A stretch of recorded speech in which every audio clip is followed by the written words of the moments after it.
boleh masuk itu. Lah. Boleh memasukkan. Lah kuwi tegese sangat merakyat kaya ngono kuwi. Dadi semua orang boleh masuki ya? Boleh memasukkan, bebas. Dadi, semua orang boleh ya? Boleh. Dalang ya boleh dalang. Boleh aja memasukkan, Ya aja neng. pakai dulu. Arep memasukkan. Iki kita aja pakai plastik sedekah, Pak, sedekah. Ben ra mikir tekan dindi iki. Oh kok iso plastik biasanya tisu plastik ora. Ya itu mau tanggone rangke netizen itu loh yang kendel lalok gitu ya. Ya tak jelaske. Iki cara desa negara tawa cara, megara tawa tata. Apa kuwi? Oto-oto dipangan Bathara Kala. Mikir aku mikir. Kira-kira kaya ngono ya.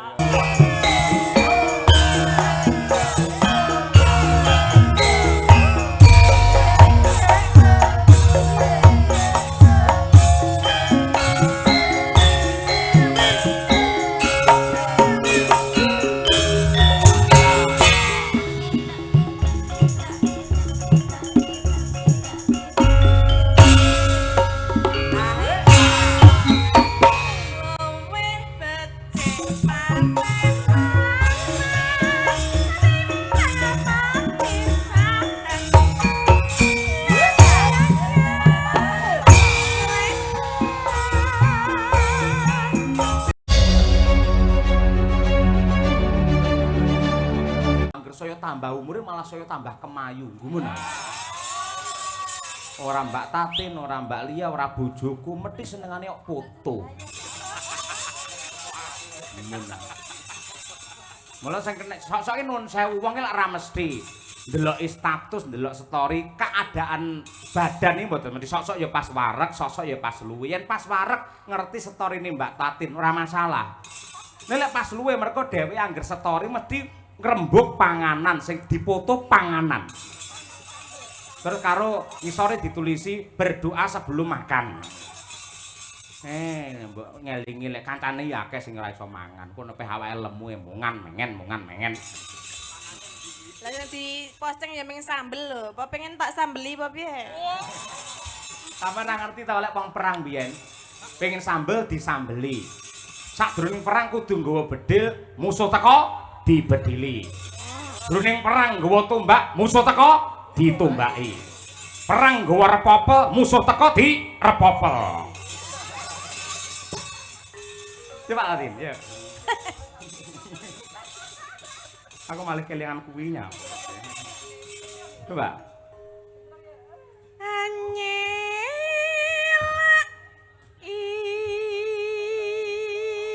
Janjimu. Janji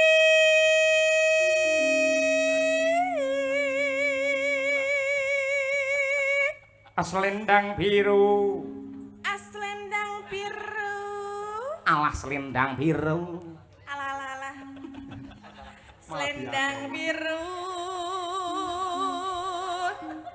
Among enaki.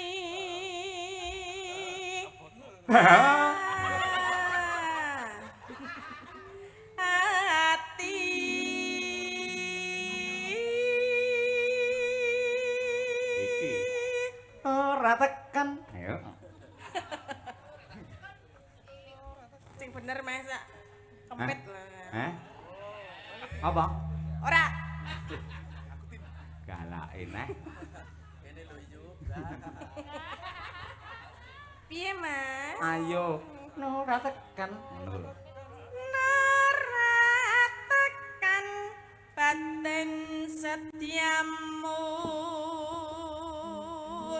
Yuk, Cik Roklu.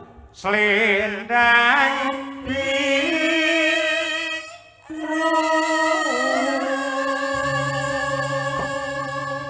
Somben neng Ponorogo tanggal 14 bintang tamune genti Mbak Tatin teng Desa Kemiri. Yen taun wingi Mbak Elisa. Pokoke desa niku gentenan. Yen ra Tatin Elisa, Tatin Elisa, Tatin Elisa wis ngono ki terus. Ora bareng ki wae ya, Jan. Ora bareng. Lah kepenan awakmu no golek bareng. Niki bulan ini aku bersama Mas Petro ketoknya 4 kali ya. Ketoknya. Ketoknya basa ngendi? Ketoke. Ayo, 4 kali. Ya semoga-moga iso lancar engko yen ora Mbak Elisa ya awakmu yen ora awakmu ya Mbak Elisa ngono kuwi. Nggih pokoke sinten mawon sing penting semangat. Ngono iki aku merjuangne lho Mbak. Sosoke wong nanggapno bintang tamu sinten nggih Pak Dalang. Anu Mbak Elisa mawon Mbak Tati. Anu niku pun kulino ten mriki. Lho niku duwe multi talenta napa-napa apik. Niku mawon. Lek mboten niku kula mboten sah mawon jenengan tanggap. Sosok ngono aku. Wong nanggap iki manut karo aku. Lah yen ngono ki mbok kowe ngerti ya karo Madangkara, ngerti ya karo aku. Kon piye? Lah gandeng sing lantaran ibarate wong jalan iki jembatane aku, mboknya Pak Dalang semene. Lho, tandha tarima kasih ora kudu dhuwit, lek dhuwit akeh tunggale digoleki kenek, liyane ya kenek. Liyane apa contone mang ngomong? Contone?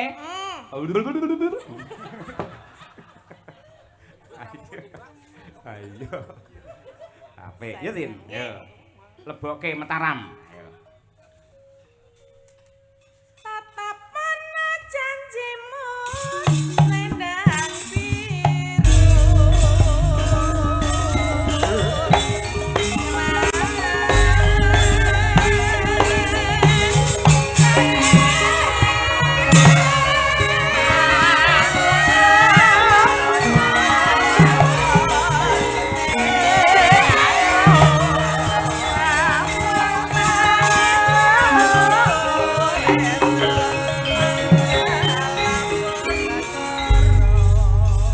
Lumbung desa pratani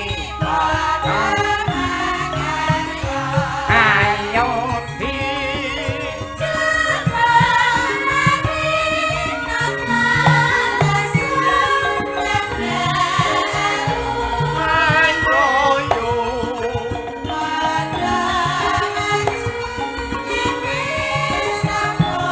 mlebu kepiling Mas.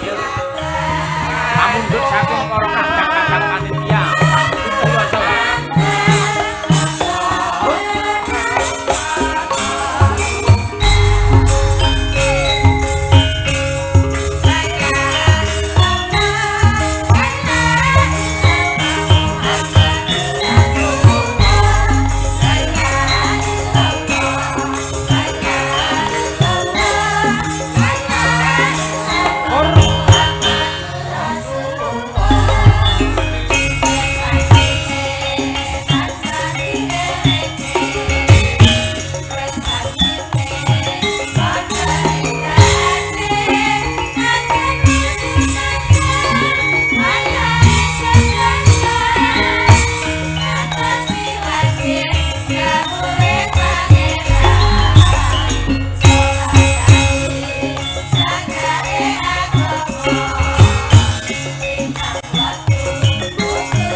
sing dadi bintang tamu saiki ya Birgita mulai luar Jawa ya.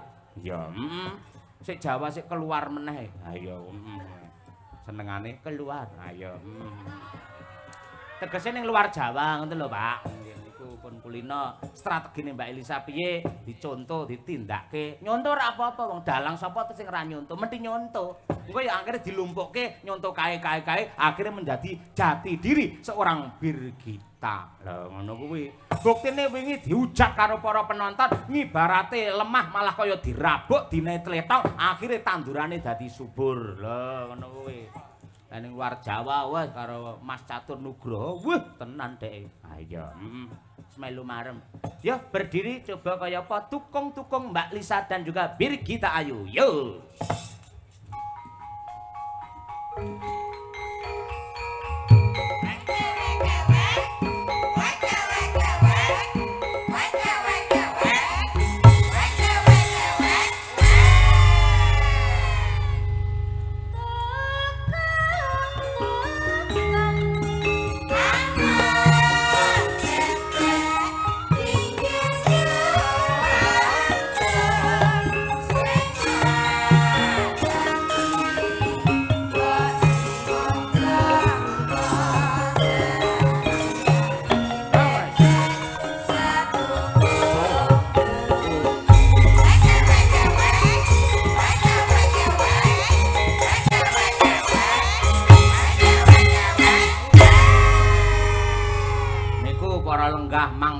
Mang pirsani mirip kaya jambe sinigar.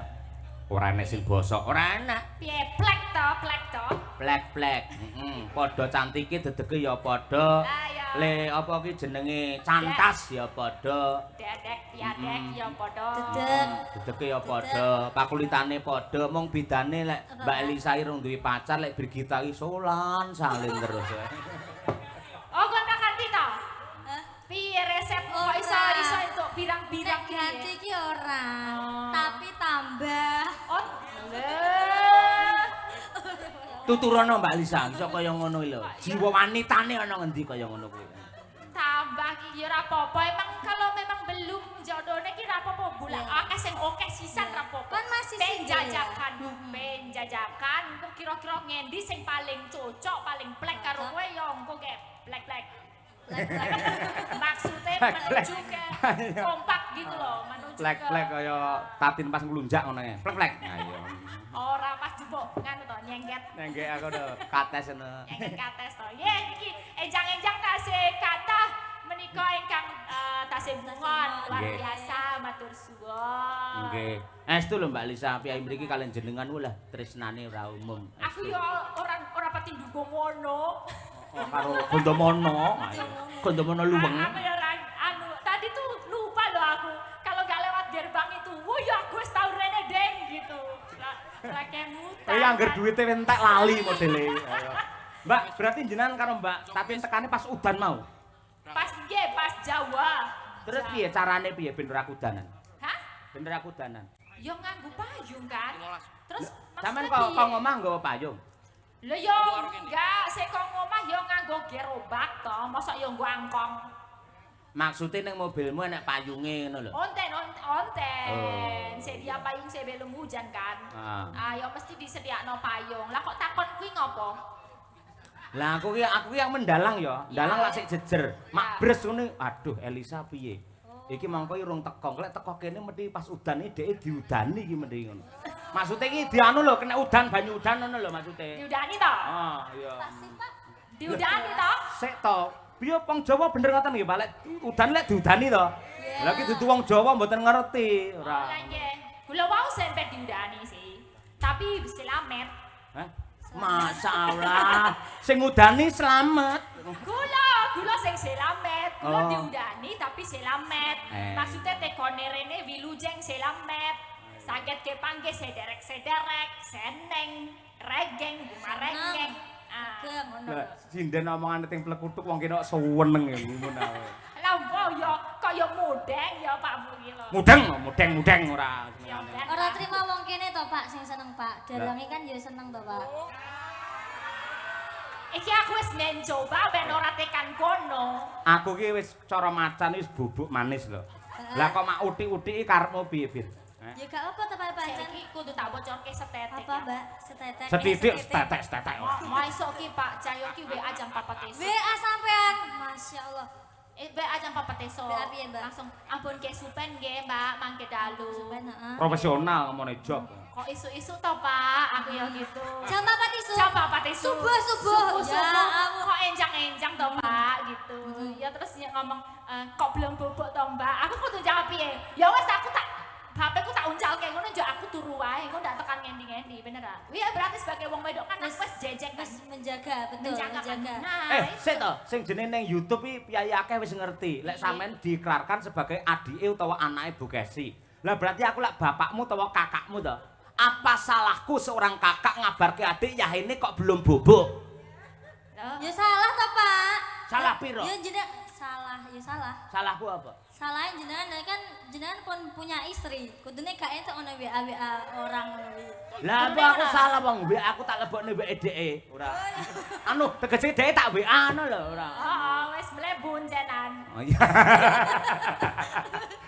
Iya. Ya ora iki mau ki carane saking senenge soalnya udah pelunasan rong dino ke bengker kan. Lah dadi Pak Cahyo ben ra mikir, bengine aku kok mayang-mayang wae dadi isu kabeh wis dilunasi tak takon Mbak Tatim mulai pelunasan jam piro? Mulai esuk lah ya berarti Lah iso kabeh padha. kok. Iya ora tak istimewakne to. Kabeh esuk jam 4 mergo mambengi lak wayangan. Timbangane keturun tangi ku awan, gandeng wis dirampungi karo Pak Sutriyoso, akhire kabeh sinden iki tak transfer dhewe-dhewe nyok. Lah kok sinden Madangkara kok mau sore Pak, ora mau isuk. Hah? Jarene jenengan buat anu adil. Heeh. Kok sinden Madangkara kok mau sore. Wah, aku itu bukan urusanku. Urusanku dengan bintang tamu 2 ini, kamu urusannya dengan kuwi karo kae. Bukan sih. Lah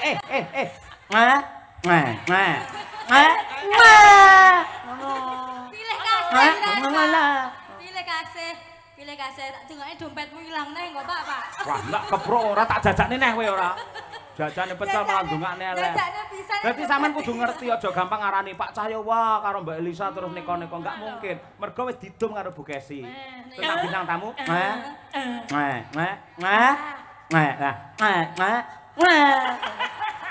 Kompak ngono maksudnya, kompak. Iya kompak. Seneng ngene iki. Iki mau aku ya mau komen Pak, mumpung. Apa? Mbak? Ini kan tadi ya ono sing komen sorone iki kok ono bintang tamu nganti tekan ngisor jaluk-jaluk duit ngono kuwi. Iki ora kon jaluk saweran ki enggak. Iki jenenge apa? Tema hari ini wayangan ki ngopo iki jenenge?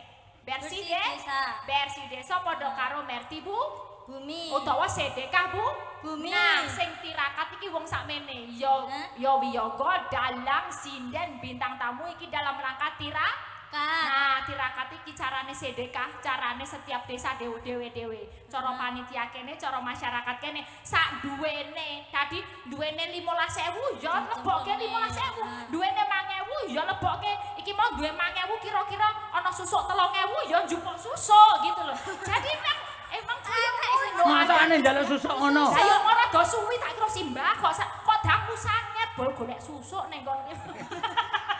Lah yo iki dewe-dewe ya.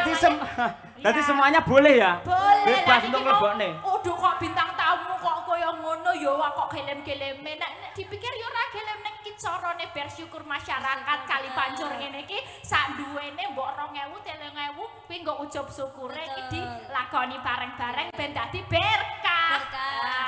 Tepuk tangan untuk Mbak Elsa. Diterangke kuwi. Pancen Apa? Apa to, Pak?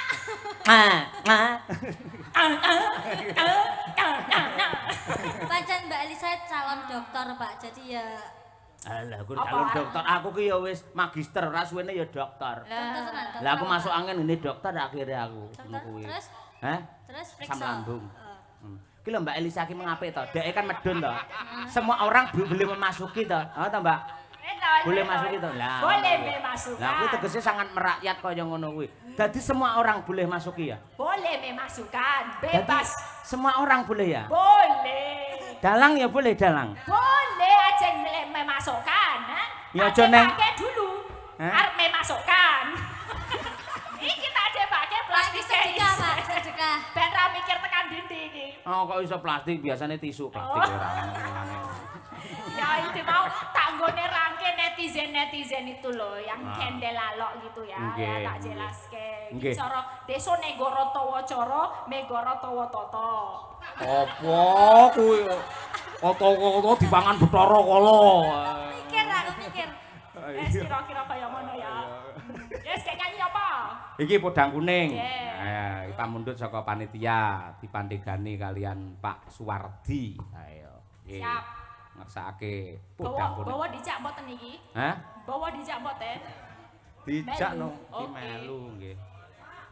Iki tulisane genah bawa podang kuning. Iki to, Pak. Hah? Tenanan to, Pak? Well, Oh iya, iya. Aku jujur wong ayo maksamu. Iya. Coba, ayo. Sing junior sik. Ayo, Ipir. Ayo. Nadya Pripun, Pak? Pak Oh, ajeng bawa. bawa, nanti ikut bawa. Tapi kamu wes disikin dulu. Menurut Pak Dalang sutradara kan kamu sak larek ya, diuncalke dulu ya. Lempar dulu deh. Nadyan wujud temung peksi. Saya boten Pak Bu. Saya tak. Kayak regi pinten niku. Ayo. Larang. Remuk. Pada. Seni kok, seni jaluk dikekke. Tuku larang. Larang. Tambahin boten. Tambahi ya. Overmax napa tambahi? Eh? Tambahi. Tambahi, no. Ben marem. Sing koke sing biasane napa sing mboten, Pak? Si dari kok kakean takon yo Pak yo. Ayo, takon. Bar takon-takon bar isu njal undaan. Wah. Birbit.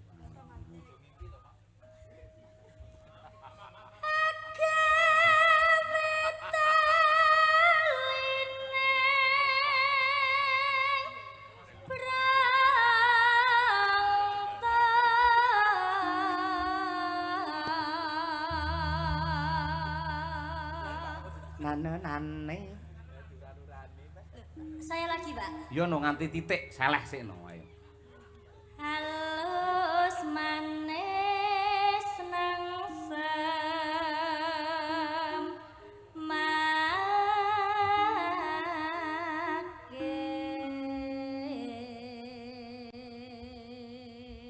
Hop, lah titik ngene penak. Ayo. Terus? Iya, Pak. Hah? Lah. Maksudnya sing Teros niku lajeng ajeng sinten ngaten. Oh, alah kuwi itu. Tak kira lek jenengan arep mata sinten ngoten. Oh, nggih ajeng Bapak. Tadi udah naik belum ya? Menawi badhe nembang mriki, Mbah Trima wong ngendikane bahwa ajeng nembang mriki kok. Mriki, Mbah. Mriki. Mbak pundi? Eh? Oh, nek ngatur. Ngatur yo, ngatur. toyan, Oh. toyan. Ngatur. Ngatur. Royan. Ayo. Yo.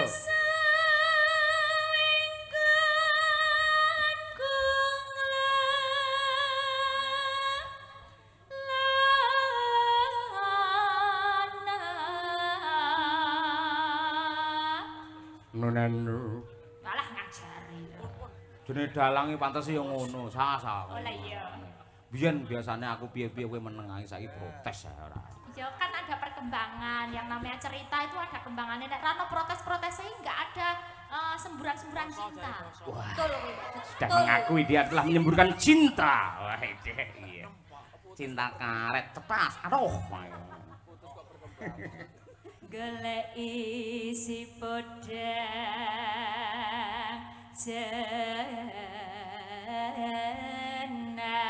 jenar.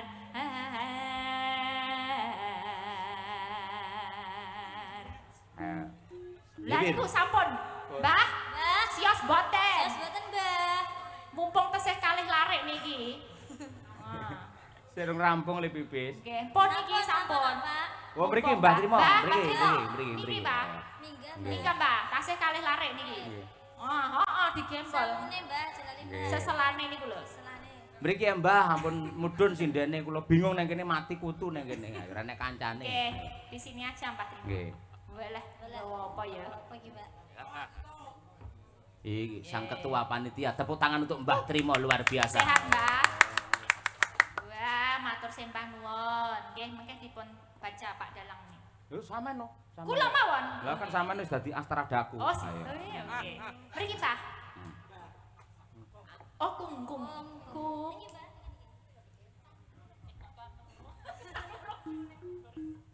Nana, Ibu. Ayo. Kok bungah kok tan ngurung sriune. Iki neraske bawa. Ibu. Iba bunga ing atiku. Nyoba Inilah Mbah Trimo alias Walid. Walid terus Pak. Nyanding dadi Bisa. iso Mbah jenengan mesti grogi disanding sinden-sinden iki to. Aku grogi to, Mbak. Nyanding bisa dadi tombo. Cobi. Nggih baleni mboten napa-napa disetip. nyanding Alon-alon Mbah. Bisa. nyanding bisa Dadi putra. tombo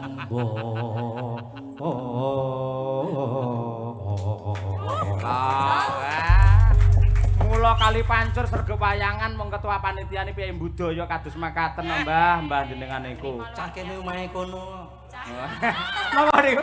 Nggih. Mbah, jenengan semangatnya luar biasa, berjuang untuk rakyat luar biasa. Ning kula nyuwun tulung siji. Lek ngenyang dalang aja kaya ngenyang lombok ngono lho, Mbah. Mosok kacek 500 sing jenengan nesu ngono lho. ora kencang kae iki Lah apa? tak peres Peres masane nek sapa diperes ora nggih. Ning elok jenengan sehat panjang aku yo umur. gumun dong karo jenengan iku Napa, Mbah? lah bukesi nek kladene semua ijo isine jajan tok nganti aku bermangan no. Sinten? Lah bukesi to.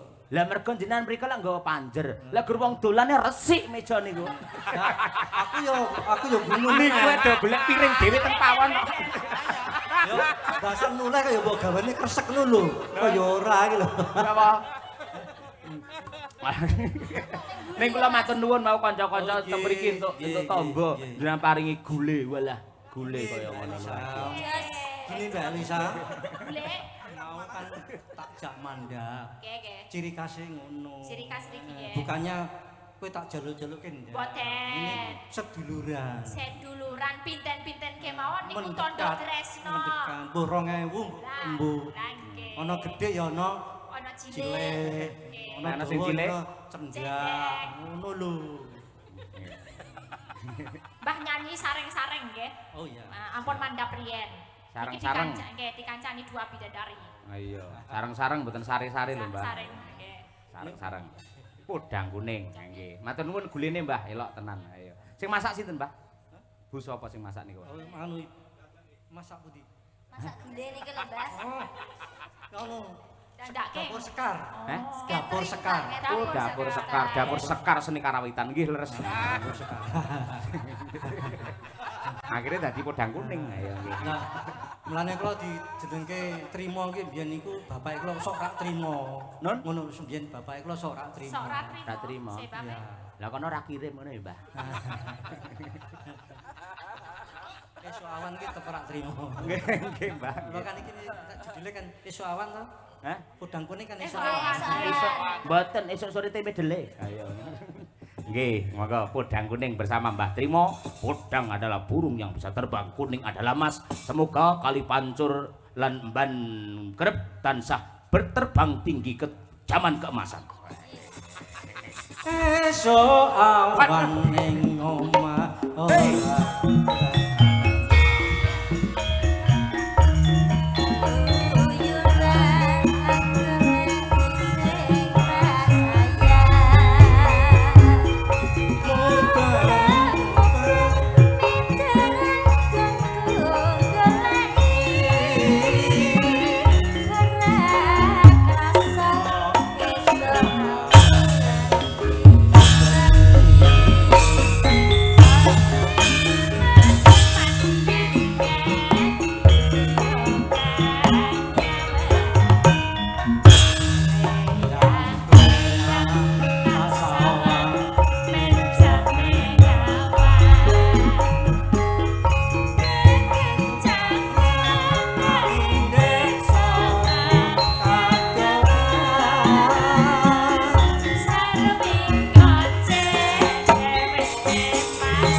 Pau siang ingkang ngasta pedalangan sinten, Mbah?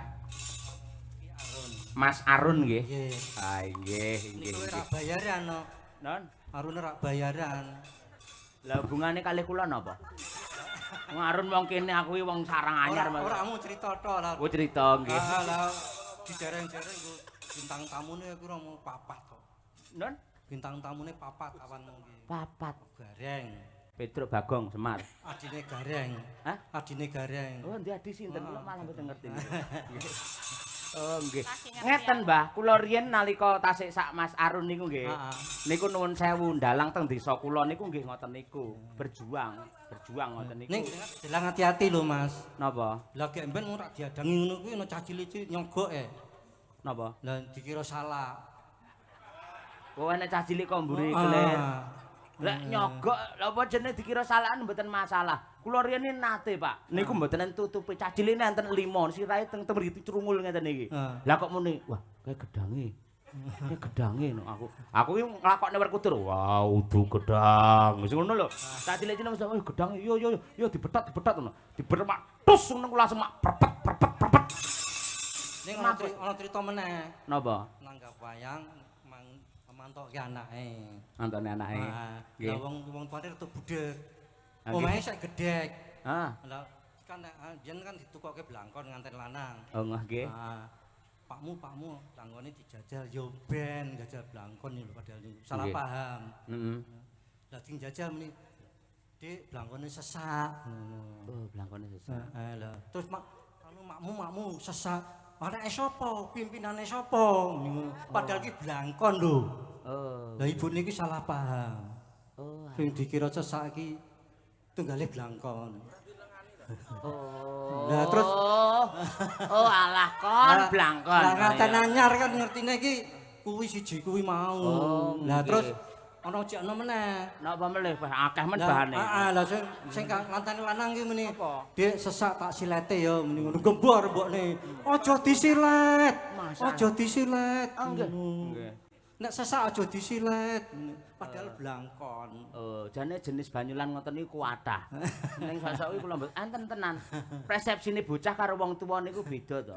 Nggih to. Lek bocah niku dikandani, pamane cah sekolah ngoten, dikek pelajaran matematika pelajarane angel mlebune, nggih to.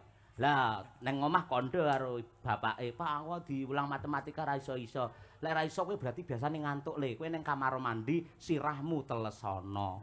Nah, ngoten niku. Ganti wae lakone ganti ah. Ganti. Ngene. Wah, iya jagongan ning angkringan jenenge Mbah. Iki aku duwe kanca siji. Sinten? Pak Gito. Non? Lha iki mungkin surate mau dilakno Mbak Nisa. Lah ngene iki kula bocor riyen nggih. Surasane piye surate surasane? Nggih, mau ikete sampun to? Blangkon. Blangkon nggih. Katur Bapak Dalang nggih pareng nyuwun ending lawas sawo gletak saking omah pereng sedulur bonsai plat H. Mriko. Ki usahane bonsai. Ah, napa? Usahane kembang. Oh, usahanipun bonsai nggih, paringi berkah, laris bonsaine menika wonten embel-embelipun. Iki anu napa sesideman. Non? Sesideman. Sesideman nggih, nggih. Lah aku tak sing bawa ora apa-apa. Oh, nggih, nggih. monggo-monggo. Tak tatin tapi sing Lho nggih no nika nggih larang marang tanjake ya maneman niku. Delan kon nembangane mripate mak plowerok ngono langsung. apa nganu Sri Tanjung ya ora apa-apa. Lah pawaloyane jare gerah. Oh, Sakit padane. positifin napa? Arep sesideman pas Sri Tanjung jenengan. Ya sisteman gak apa-apa. Oh nggih. Piye, Niku Mbah? niku pun jumeneng niku lho. Nggih. Mbah, kula pun ngantek, Mbah. Mbah. Kong. Oh, pripun Kakung? Menika wonten Jawa menapa? Bawa sesideman. Oh, nggih. Tapi aku sih bawa sampean sinuturi. Hah? Panuturi to sampean to ya. Kono Celemi. Napa? jenengan nek ngendikan niku mie dicerakke wonten mriki lho. Oh. Niki kula cekeli terus ngenten. Nah, Dicekeli tok. Ya rugi nek cekeli tok. lah. Maksudnya yo kan Wis. Trimo. Nggih. Nggih. Ya, nek watuk mboten sah dimek to, Pak. Nggih monggo majeng mriki. Saya malah beda bukesi ya ben. Walah jenengan kok sapa-sapa arep dibeda lho, Pak. Ya, oke nek ra guyon ki ora awet urip. Oh, ngeten. Nek awet nom ora ana. Oh, awet nom apa awet urip? Awet urip nek tuwa ya tuwa. Nggih, Mbah, bawa Mbah. Selak pengen kula krungu suara jenengan.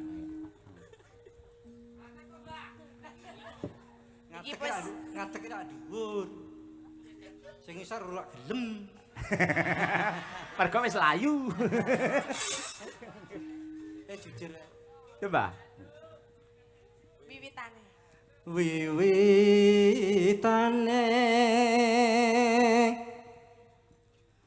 anderek sang paket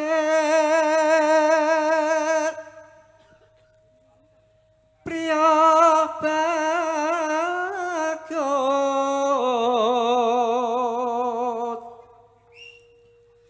kang olah budaya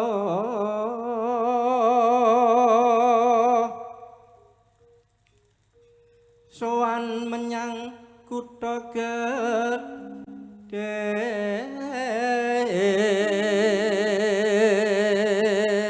jengkok anyar kok. Penting tibor apa-apa. Krungkep. bendera terus kayuyung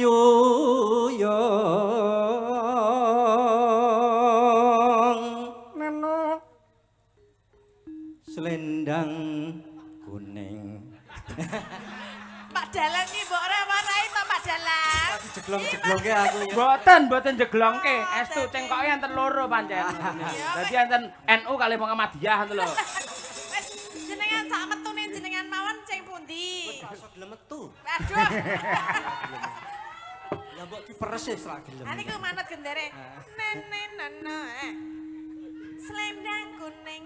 Selendang kuning kang saking bukit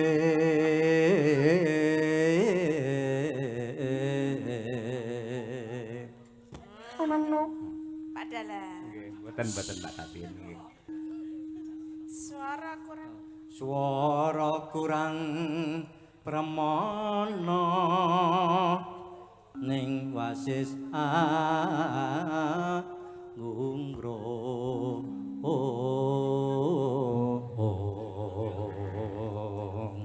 Ngungkrum maneng sinten Mbah Trima? Aku tak lali sih. aja jak omong sik kok sik. Mboten. Endi nek dijagat ku ana godho. Ana godho kok. Wiwitane. Ndere sinten? Ndere Mas Cahyo. Nara ana godho ngene nara tak.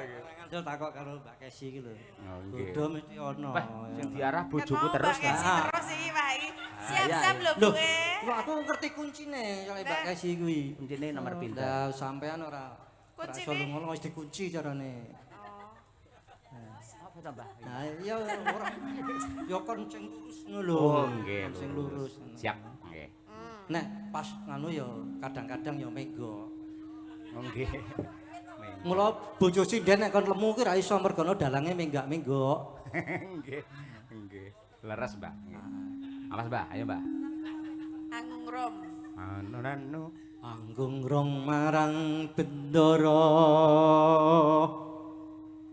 diasulis tio Napas. pijer mincang Pijer ngincangake alis. ora kelingan pijer ki mak cerit ngono lho pikirku. Jenengan nganggo wong sisideman nganggo trit barang. Yang kelingan zaman biyen kaya Pijer. pijer mincang ake alis Mas, masuk. terus tresno sesideman.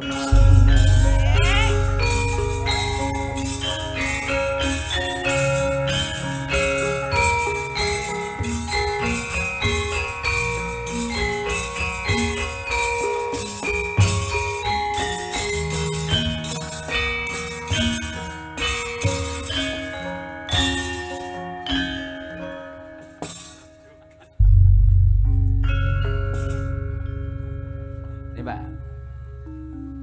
Ayo Mas Gito. Monggo Mas Gito. Cida ora Mbak. Mbak. Ayo, Mas. Mbak, aku tiba semangat kok Mas Gito. Tanggung jawab aku wis mangap lho. Panjen tak kon mangap. Lah. Ora tak mangap tak brungkal. Wah, Jem iki. Coba.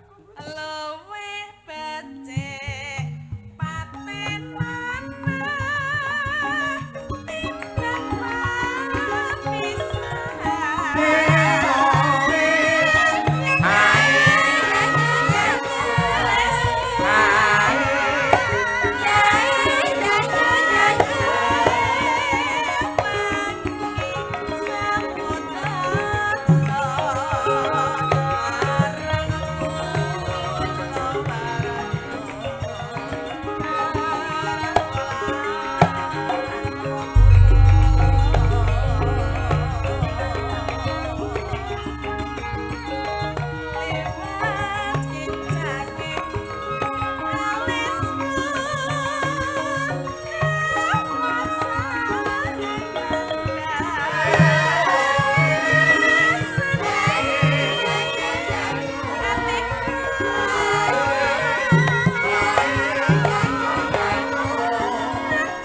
Pun Mbah Trima matur nuwun sanget.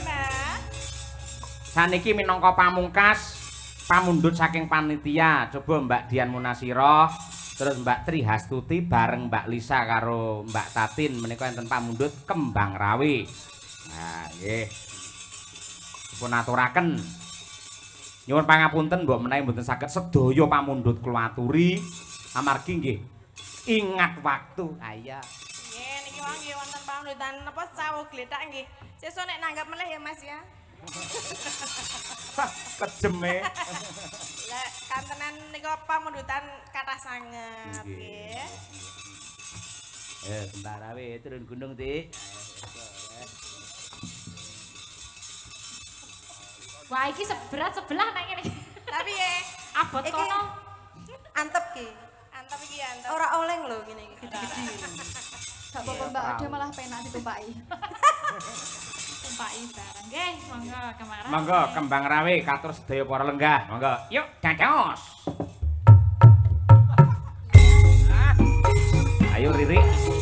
Ayo. Nak ucap lo pergi kau melambai. Harimau, harimau, harimau, harimau Malaya. Tak pernah ingkar janji. Harimau, harimau, harimau Malaya. Makan kalah.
terima kasih.